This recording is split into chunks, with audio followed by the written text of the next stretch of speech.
दोस्तों body domain जिसके बारे में आज हम पढ़ने वाले हैं, ये बड़ा ही इंटरेस्टिंग कंपोनेंट है।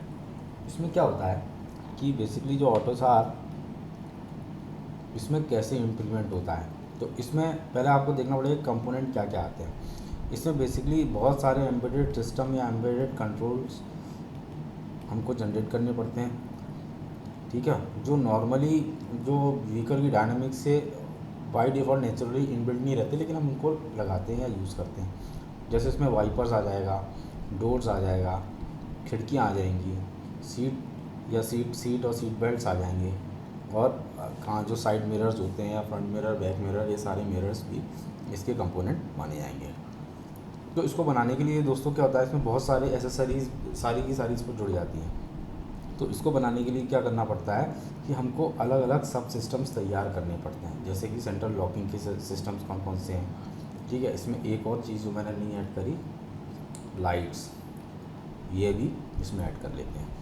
तो ऐसे सब क्लस्टर बनाना पड़ता है अलग अलग। अब जनरली इसमें जो सेंसर्स होते हैं वो लोअर स्पीड सेंसर होते हैं, हाँ, मतलब काम पूरा करते हैं, अच्छे से करते हैं, लेकिन उनकी स्पीड जो होती है ना वो कंपेरेटिवली इंजन के सेंसर की, ट्रांसमिशन के सेंसर की स्पीड से कम होती है, क्योंकि वहाँ पल्स डेटा बहुत हाई स्पीड से आता है। इसमें क्या है, डोर लॉक है, बात ख़त्म।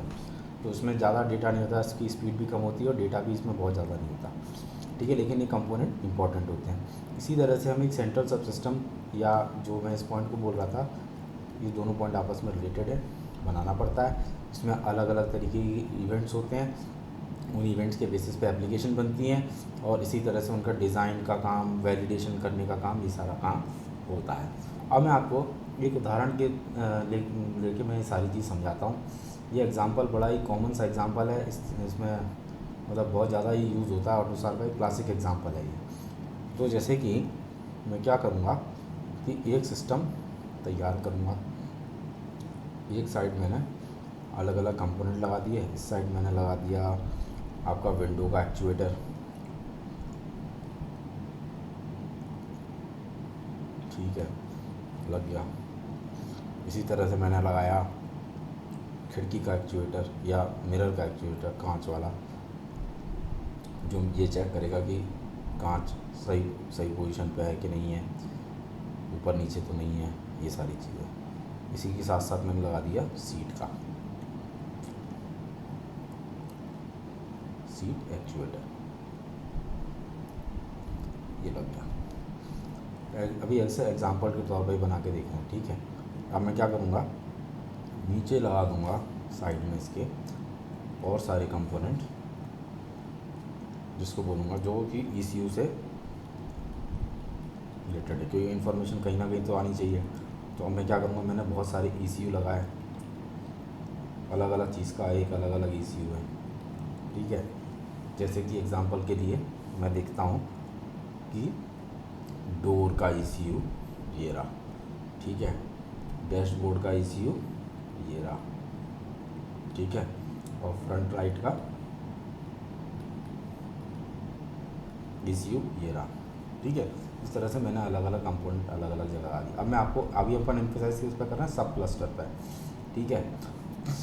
अब मैंने क्या किया, मेरे को मालूम है कि ये जो सेंसर्स है ना, ये लो स्पीड है, तो मैं इनको अटैच करूँगा एक अलग कंट्रोलर से, इसका नाम देते हैं LIN, लिन कम्युनिकेशन कंट्रोलर,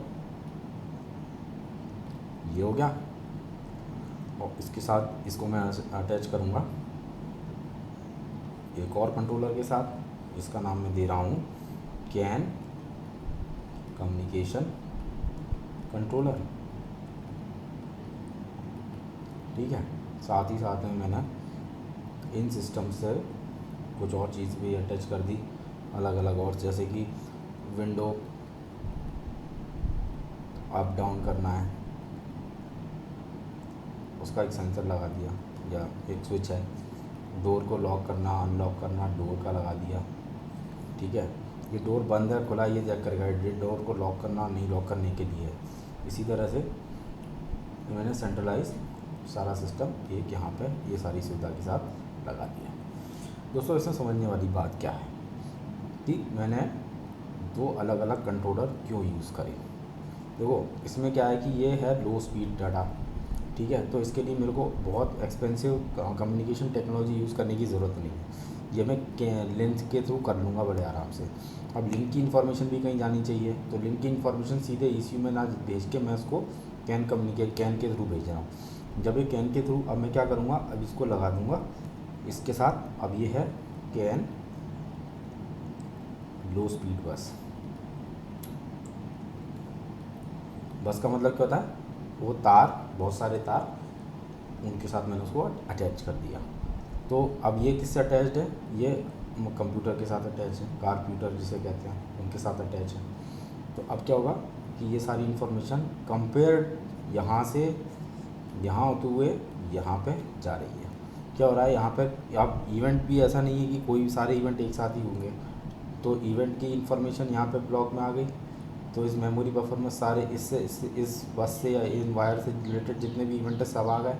ये सारे इवेंट कहाँ पे चले गए, कैन के पास चले गए, और ये जो इवेंट्स हैं इनकी भी इंफॉर्मेशन कैन के पास आ गई। अब कैन ने पैकेट बना के इसको इन तार पर भेज दिया। अब इसके बाद क्या है कि जिसको जैसा यूज़ करना है वो इनको यूज़ कर लेगा। दोस्तों फिर इस तरीके से हमने देखा कि इस केस में हम किस किस तरीके से कनेक्शन करते हैं। अब ये पूरा काम जो हो रहा है इस डायग्राम में, जो भी काम अपन देख रहे हैं, ये पूरा काम ऑटोसार को यूज़ करके ही हो रहा है। ऑटोसार के बिना ये नहीं करना चाहिए, नहीं होता। जनरल प्रैक्टिस में ऑटोसार ही होता है, आपको पूरे नियम फॉलो करने पड़ते हैं। अभी जो बसेस हैं, जो कनेक्शन है सेंसर्स के, एक्चुएटर की, ये सारे के सारे एक नियम को फॉलो करके किए जा रहे हैं। मतलब जो स्टैंडर्ड इंटरफेस है, स्टैंडर्डाइज्ड इंटरफेस है, ऑटोसार इंटरफेस है, उसको यूज़ करके किया जा रहा है। उनके बारे में हम बस 1-2 लेक्चर्स के बाद सिर्फ सीधे उसी पे ही आएंगे। लेकिन यदि आपका इस टॉपिक से रिलेटेड, बॉडी डोमेन से रिलेटेड कोई भी सवाल हो तो कृपया कमेंट सेक्शन में ज़रूर बताइए। धन्यवाद।